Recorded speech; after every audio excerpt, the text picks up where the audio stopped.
I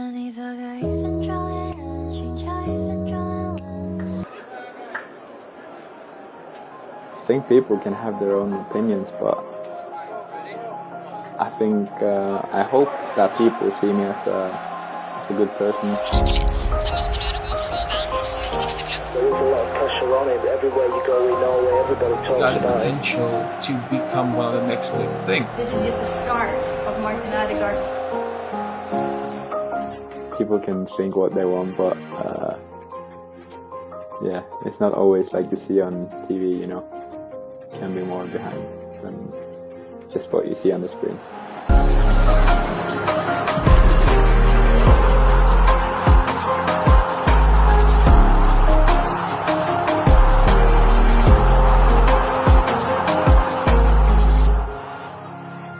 Drumming. That's home. When you say home and my childhood, I would think of the pitch next to my house. That's like my childhood. That's home for me. I was very lucky, you know, to grow up at this time because they just made this artificial pitch. Before that was just, yeah, I don't know how you say this, but like solid surface.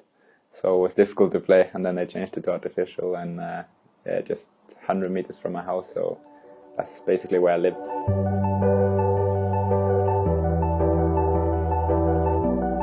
It was beautiful. I was very happy. Yeah, I was a very happy kid. I was just playing football. I had friends around me, a good family, and yeah, I was just a very happy kid. As I said, a lot of my childhood was about football, so all my friends were playing football, so yeah, it was school and football, and that was it. My mom is the best. She's the, yeah, nicest, warmest, yeah, best person. So she's always there, and no matter what, she's always there for me. And yeah, so where I was speaking to my mom about everything was mainly about football with my dad, so it was a bit different. But yeah, it was my coach, and I trained with him since I was a baby. So I think I was very lucky to have him, and he played football before as well, so he knew some things other parents didn't know. So I was lucky to have him, and we could train a lot of details and things other kids didn't do. So I think it was important for me.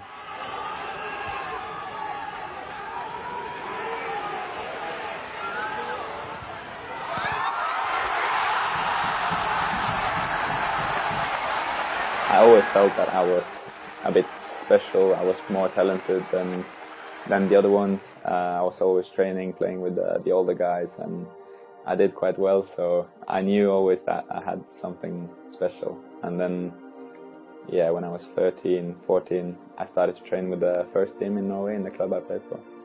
So yeah, I felt it from quite a young age. And then, yeah, I played the game with the first team, friendly game, when I was 13 for this club. So after this was with a lot of attention, and I think that's when it, yeah, started after this game, because I came on, played 45 minutes, and I did okay, and I was a baby. So after this was when people started to talk and write and all this.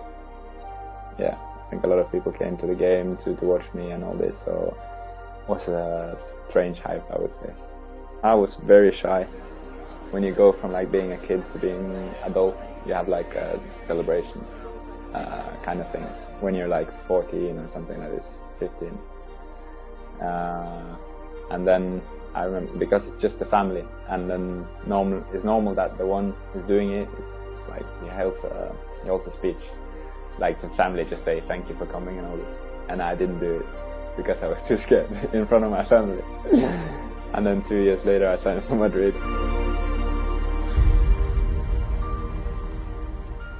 So during that season, towards the end of the season, I just felt like, and obviously I knew that a lot of clubs were interested, because I saw that in the press, and also my dad told me that there was some clubs calling. I was here in Arsenal. I met Arsene Wenger, spoke to him. I trained a little bit here at the training ground. I had a very good talk to him, and yeah, I was close, you know, to coming here back then. But it was just the feeling that Madrid was the best. And in Madrid, they had the second team as well, so I was always going to be playing games. So it was just the total that made me go there instead.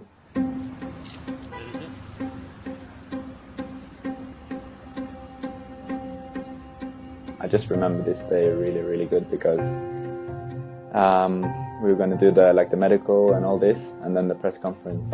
I was thinking like, okay, I bring some stuff, and when we get there, I can change and everything. So I just wake up in the morning. This morning, don't go to the shower, just put something on, go to the airport, almost sleeping, in the car on the way to the airport. Very early in the morning, so I'm like, my hair is like all over, and I'm just sleeping, And then we get there to Madrid, to the airport, and they take us straight to the training ground.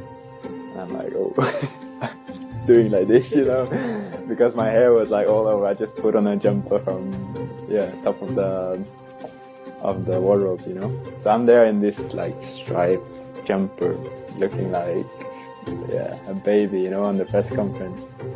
So it's just funny when you think of this being like the biggest day, like you're on the biggest stage and you're like not even went to the shower this morning. I think they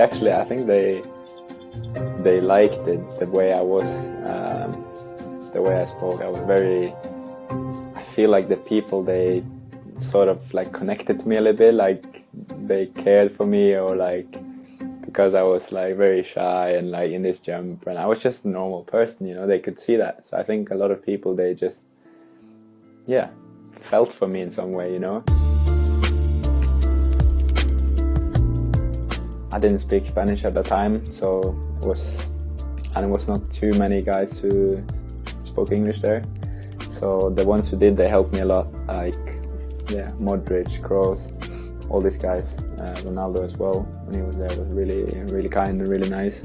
So I think, the first team players was really helpful, and was helping me a lot, to be honest.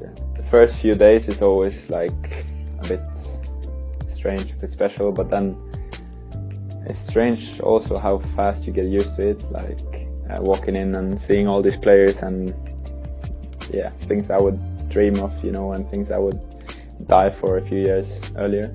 When we talk about me being this shy and all this as well, I'm a different person today, and I think all the things that happened to me those years in Madrid, moving there, learning a new language, having a difficult time, all this has made me a better player, better person, and a more confident person. So this was the first 6 months, then I stay another season, and I'm doing okay. I'm not playing with the first team, but I'm there, trying to stay calm, trying to just improve all the time, and then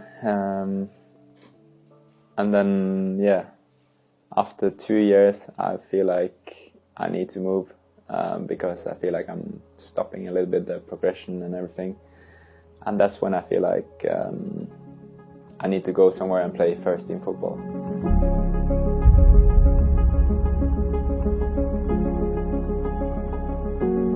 I was there for 1.5 seasons, and I think it was quite good, but because I didn't score enough goals, didn't have enough assists, no one really talked about it or appreciated what I did. I went to Vitesse, another Dutch club.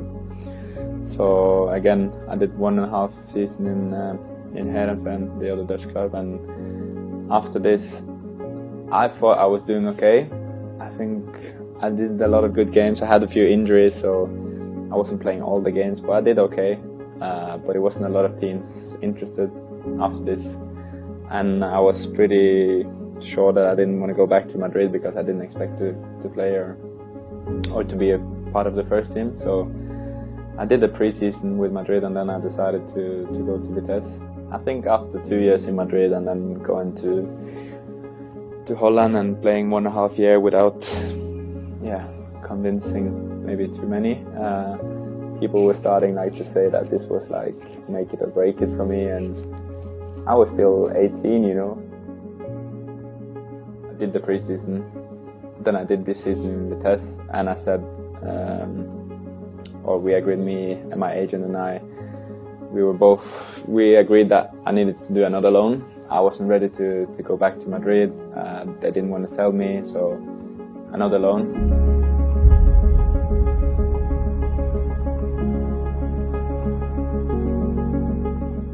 I didn't know too much about this club from before, but obviously I've seen games and I knew the players and some other things, but I didn't know too much about this club. But everything went well from the beginning. So I was supposed to stay there 2 years, but it was only 1 year in the end.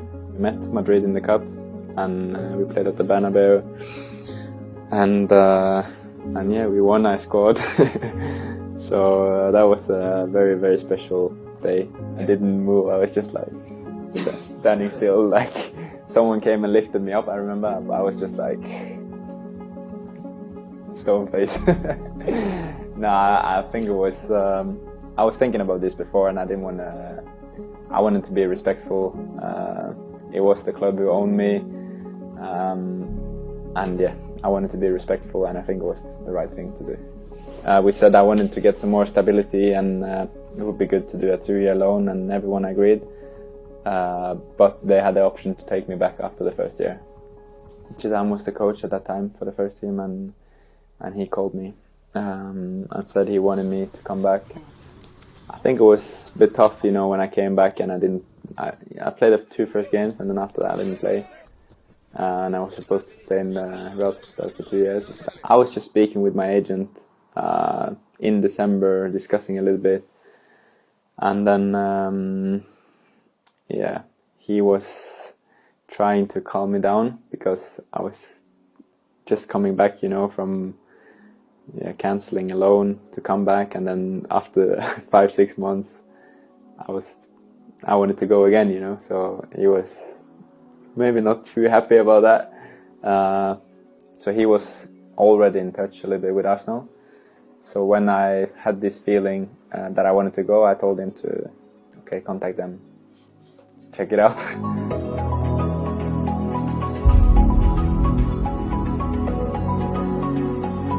I was just very happy. I just felt like it was the right thing to do. I had this very strong feeling inside that this was a good thing. And I think from the first talk, you just realized straight away that he's different level. I feel like I'm on a different level now, of course, than I was in the beginning, so I've improved a lot. But I think I did it quite good in the beginning, and to come in for a new team and everything, new system to play, I think I did okay from the beginning. But at the same time, I think it was terrible to play without fans. It's such a big difference, and to play a game in front of an empty stadium is just it's a nightmare. I was thinking actually that I was going to stay here, but then Madrid again wanted me to come back. So yeah, the club, I think Arsenal wanted me to stay. I was very happy here, but Madrid said you have to come back. So I went back. I did the pre-season there, and then after a while I just spoke to the coach there, Ancelotti, and we had a talk, and I found out that they didn't want me as much as they said in the summer, so that's when we called Arsenal again, and everything worked out well.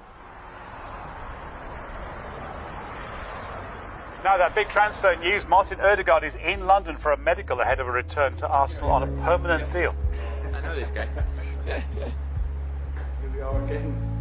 I think first of all the manager, Arteta, and then the whole club, how things was changing and what they wanted to do here, what they wanted to build.